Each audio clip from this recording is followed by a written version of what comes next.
Mbak Minah bergulingan di tanah.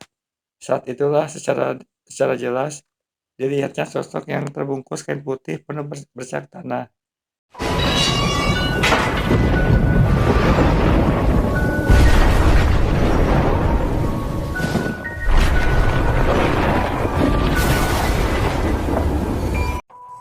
Assalamualaikum warahmatullahi wabarakatuh guys. Salam Shin Yi. Oke, ketemu lagi sama gue Yudi di channel Culik Misteri. Oke, kali ini gue akan menceritakan sebuah kisah yang lumayan seram. Oke, dari sebuah kisah nyata juga. Jangan lupa bagi kalian yang baru gabung dengan channel ini untuk mengklik subscribe, share, like, dan komen ya, supaya channel ini bermanfaat bagi kita semua. Oke, tanpa berlama-lama lagi kita langsung ke ceritanya. Dan hebohlah desaku menjadi berita yang dibicarakan orang sedesa tatkala Mas Dodo tersadar dari pingsannya, lalu ditanyai oleh sejumlah warga, termasuk Ustadz Abdullah Bakri yang biasa mengimami sholat di musola, atas jawaban Mas Dodo yang mengaku dikerjai pocong Kang Tarman. Beberapa orang ada yang tidak percaya begitu saja, tetapi lebih banyak yang percaya lantaran Mas Dodo menceritakan kejadiannya terlihat serius dan masih terasa getaran ketakutan dari suara Mas Dodo. Mas Dodo sampai datang ke rumah Mutiah dan keluarga almarhum Kang Tarman hanya untuk meminta maaf atas cerita yang tersebar itu. Entahlah apakah Mutia dan keluarga almarhum memaafkan aku atau tidak. Mas Dodo tak menceritakan itu. Tetapi sejak dia bertemu langsung dengan sosok pocong Kang Tarman, sampai berita penampakan pocong itu mereda, Mas Dodo tak pernah berani pulang jika malam lewat musola. Dia lebih memilih jalan memutar yang justru lebih jauh. Namun menurut Mas Dodo, dia tak pernah ditemui lagi oleh sosok pocong Kang Tarman.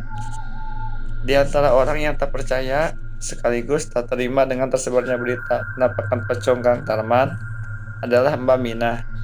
Mbak Minah ini adalah sepupunya Mutiah. Wajar saja si Dodo ditemui pocong. Kerjanya kan malam hari dan pastinya ada saja pocong yang mengikutinya waktu pulang ke rumah, kata Mbak Minah. Berusaha menenangkan Mutiah yang gara-gara berita itu beban hatinya bertambah berat. Lantas, mana cerita penampakan lainnya? Nggak ada toh, Mut. Ini sudah hari ke-6, malam nanti tahlilan ke-7-nya. Memang dasar si Dodonya aja yang lagi apes.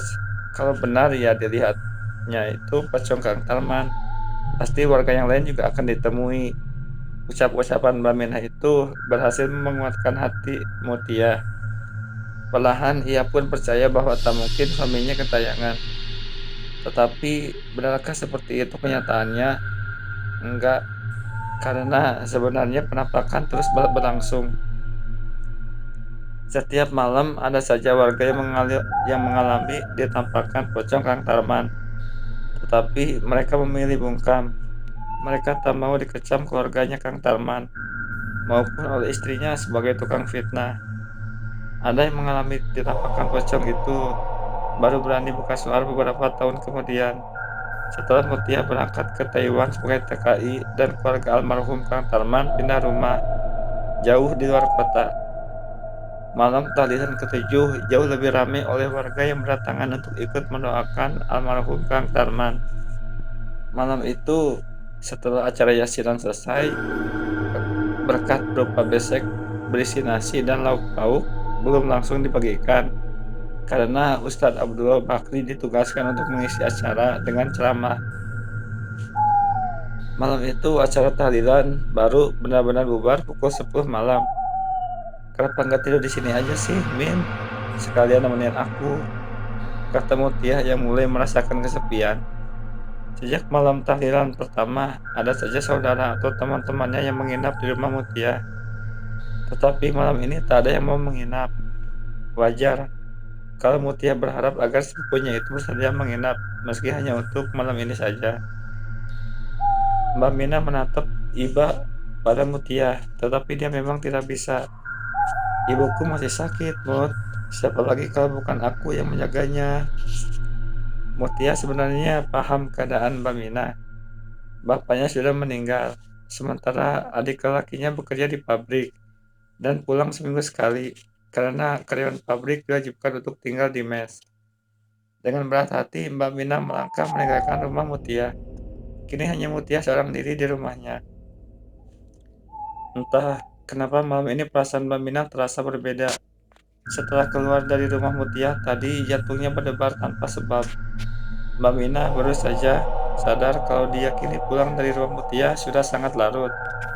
Terakhir, tadi Mbak Mina melihat jam dinding menunjukkan pukul 10.35 malam. Padahal, rumahnya meskipun masih satu desa, tapi sudah beda kampung. Jaraknya jadi lumayan jauh. Mbak Mina merasa ragu untuk meneruskan langkahnya. Sempat berpikir untuk balik lagi dan menginap saja. Tetapi pikiran itu ditepisnya, mengingat ibunya yang sudah tak bisa bangun dari tempat tidur. Teringat hal itu, Mbak Mina kembali melangkah. Sebisanya dia membaca ayat-ayat Al-Quran yang dihafalnya dalam hati. Desiran angin malam yang berhembus kencang membuatnya menggigil karena dinginnya. Gesekan daun-daun pepohonan di sepanjang jalan yang dilewatinya menimbulkan irama yang terasa menyayat-nyayat.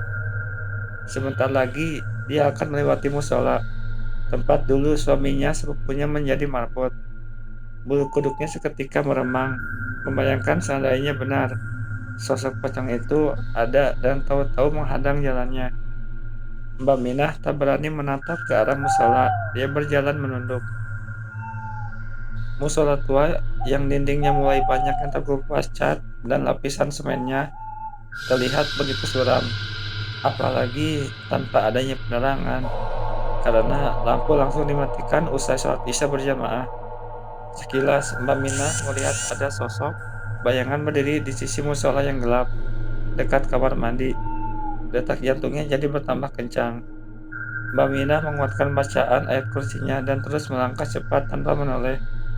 Walau samar, dia sangat yakin kalau yang tadi sekilas dilihatnya memang satu sosok tinggi, besar, berwarna putih. Membayangkannya membuat Mbak Minah merinding dan bulu-bulu di lengannya meremang. Min, Mina, kenapa buru-buru? Sini mampir. Satu suara dari arah kiri memanggilnya. Mbak Mina menoleh. Ada sosok berdiri di depan gardu ronda.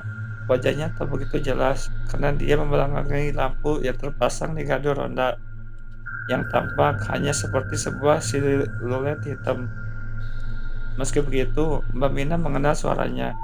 Dia adalah Mas Sugeng, pemuda yang berprofesi sebagai perakit alat-alat dari bahan aluminium. Sejak lama Mbak Mina menaruh hati kepada pemuda itu. Mbak Mina pun berbelok mendekati Mas Sugeng. Mas Sugeng sedang ronda. Kok sendirian? Iya Min, yang lain belum pada datang. Kamu bawa apa itu? Gesek berkat ya? Iya Mas Sugeng, mau. Mau dong kau dikasih. Rezeki kau ditolak. Mbak Mina memberikan beseknya pada Mas Sugeng.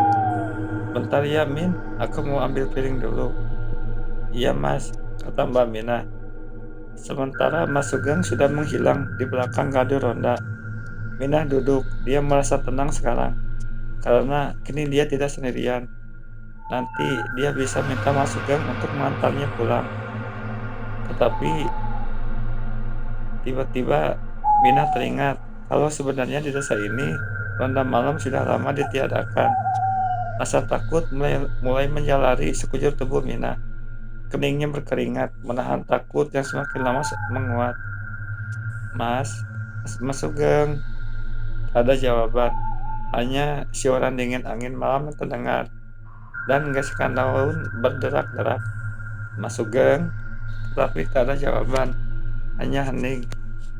Terima kasih ya, Min. Kamu sudah mau menemani Mutia selama seminggu ini. Tahu-tahu satu suara yang dikenalnya terdengar tepat di telinga Mbak Mina, sangat dekat.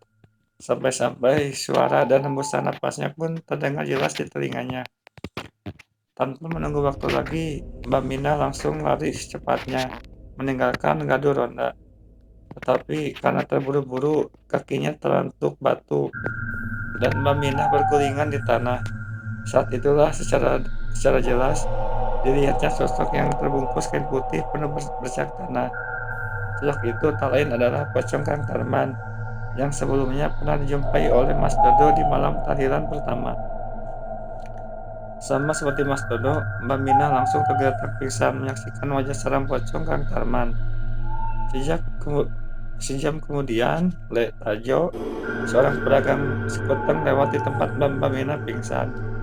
Dialah yang akhirnya memberitahu warga tentang Mbak Minah yang tergeletak di jalan. Keesokan harinya, Mbak Minah hanya diam saat siapapun bertanya tentang penyebab pingsannya. Tetapi warga desa tentu saja maklum. Apalagi yang membuat Mbak Minah jadi pendiam seperti itu, kalau bukan karena bertemu dengan pocong Kang Tarman yang gentayangan.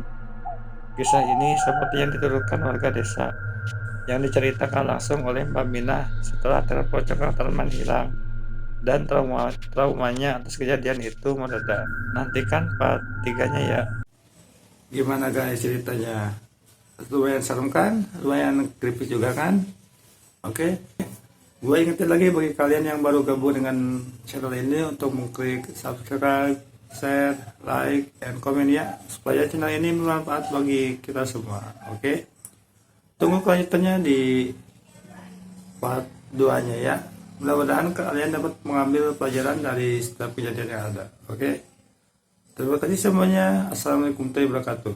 Salam Sien. Oke.